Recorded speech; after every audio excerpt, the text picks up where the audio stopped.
All right, now, in the last couple of examples in Checkpoint that I did, they used what's called a U substitution to solve those. So if you look in the textbook, you see that, and I didn't do that. But now, in this example here, I'm going to use a U substitution because once they get a little complicated, you may want to use a U substitution to simplify things. Okay, so we're going to write these in an equivalent expression based on the information that we're given and the restriction on x. Okay, so now we're not using numbers, we're using algebraic expressions.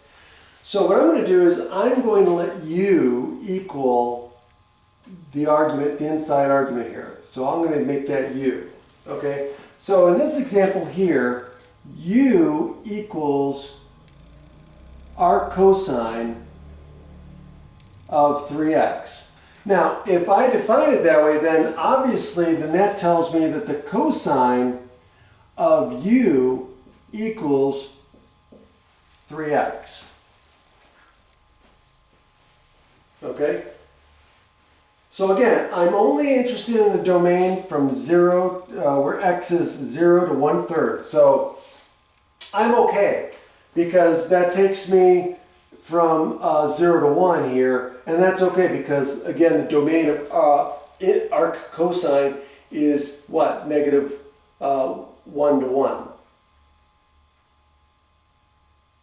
Okay, so we're good there. Okay, no problem. Now here's the thing though. Let's look at what this looks like for our for solving this. Okay, now we know that cosine is adjacent over hypotenuse, right? So cosine is adjacent over hypotenuse, so I could rewrite this as 3x over 1, where it's adjacent over hypotenuse. And if I draw my right triangle, right, here's theta. So this is going to be adjacent over hypotenuse, right? Now, also realize, and I think I mentioned this before, but the cosine has what? Bounces between what? Okay? It goes between negative 1 and 1, right? So cosine goes up and down. So what does that mean about 3x? We know that 3x, right, has to be between negative 1 and 1.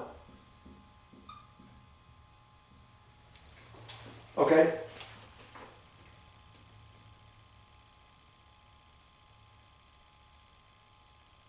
Now, from here, let's solve for the missing side, right? So that means that the missing side here, if we use the Pythagorean theorem, is going to be what? It's going to be, let's use y, right? So y squared plus the quantity 3x squared is equal to 1 squared. And so that means y squared is going to equal 1 squared minus the quantity 3x squared. And so that's going to equal what? 1 minus 9x squared. And so if I take the square root of both sides, I get y equals plus or minus the square root of 1 minus 9x squared. Okay? And again, since we're talking about the length here, it's going to be positive, right? Because we're in the positive y direction. Okay? And so now, guess what? Now I know the answer to sine because I figured out how to solve this, right? And so this is going to equal the square root of 1 minus 9x squared. And that's on the domain for x from 0 to 1/3. What about this one? Let's do the same thing. Okay, again, we're going to use a u substitution. Oh, not mu. U. Okay. And again, same thing. Okay. Same thing here. Nothing's changed, right? Same things, but for cotangent, right? Now I'm dealing with cotangent. What's tangent though, right? So tangent is going to be what? Let's write this out. So this is going to be square root of 1 minus 9x squared.